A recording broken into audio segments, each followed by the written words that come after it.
Most of the time on Afterburn, we're talking more about the performance side of snowmobiling. This time though, we're gonna switch gears a little bit and feature a different branch of the snowmobile marketing tree and talk about the Transporter Lite series in this burn.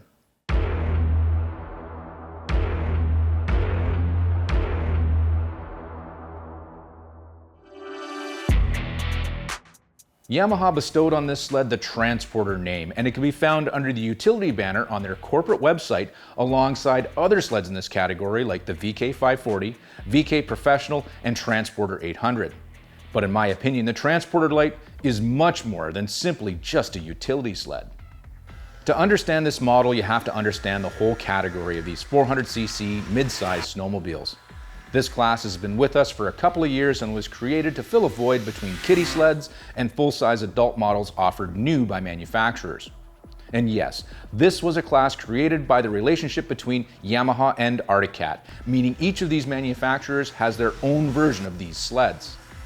This class started with one-up Yamaha Venoms and Arctic Cat Blast models, which are both an absolute blast to ride, pardon the obvious pun.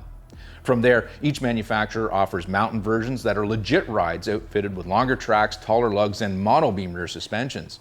Then there's the utility versions, again with longer tracks and racks to load your gear on or transport whatever you need. This class continues to develop for 2022, and there's now dedicated 2-up models available as well. Now, these 2-up sleds wouldn't be there if there wasn't the desire in the marketplace, which there obviously is. I mean, just go try and buy one, I dare ya. All of the sleds in this category are selling like hotcakes. Now, speaking of selling, if you've researched this line, you've probably noticed that the prices are not necessarily, well, how do I put this, cheap. And I've had a number of conversations with other sledders out there who have commented about the expensive price tag, so I wanted to touch on that.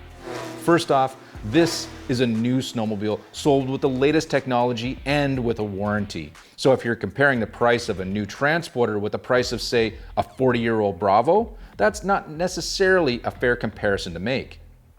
Even though the Bravo is an excellent old sled and has become very desirable, its performance doesn't hold a candle to this new 400 class sled, especially when compared to the utility factor of the Transporter Lites. To begin with, the seating position and overall feel of these mid-sized machines make the snowmobiling experience much more enjoyable for smaller or novice riders, but they still provide a bunch of fun for riders like me. These sleds feel light and nimble and are fast enough to break any speed limit on any trail I know of. Now, I could spend a whole day on these sleds when the pace is a little bit more leisurely and never feel I'm missing out on any part of the fun of snowmobiling.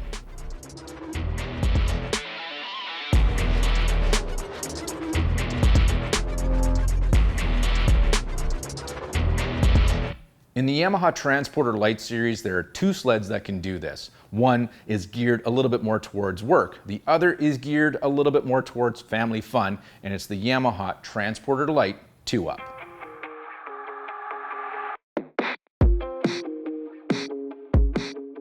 The first Transporter Lite has a stretched out chassis allowing for a 146-inch Cobra track to hook up the 400cc engine to the snow.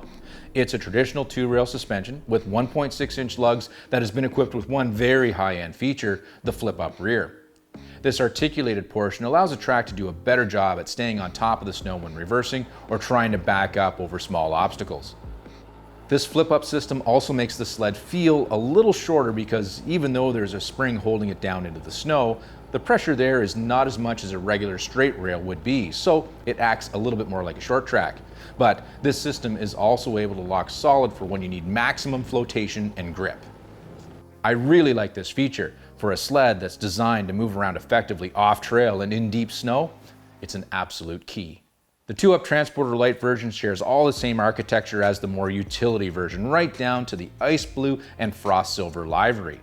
The obvious difference is the 2-up seat. What's not so obvious is that the rear suspension does not have the articulated rear section.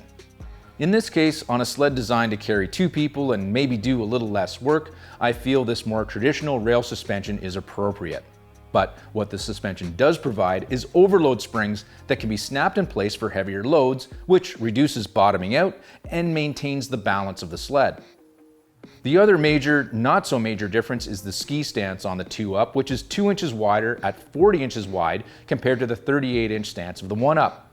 In other ways, these two sleds are similar is that both come standard with electric start and reverse. They both have 397cc two-stroke oil-injected engines with electronic fuel injection, deep snow mountain skis on the front for better flotation, and boast 12.5 inches of travel for the rear suspension and 7.2 inches out front, all controlled by hydraulic twin-tube shocks.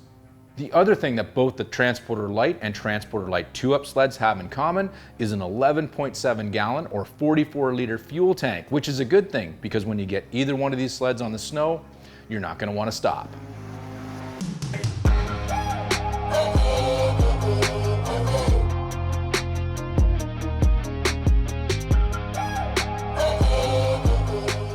I mentioned off the top that comparing these sleds to an old Yamaha Bravo isn't exactly fair, but just like those old Bravos, I believe this class of sled is going to become the foundation memory to a lot of future snowmobilers, which is going to ensure that this lifestyle is going to be around for a long time to come. And to that I say, bravo Yamaha.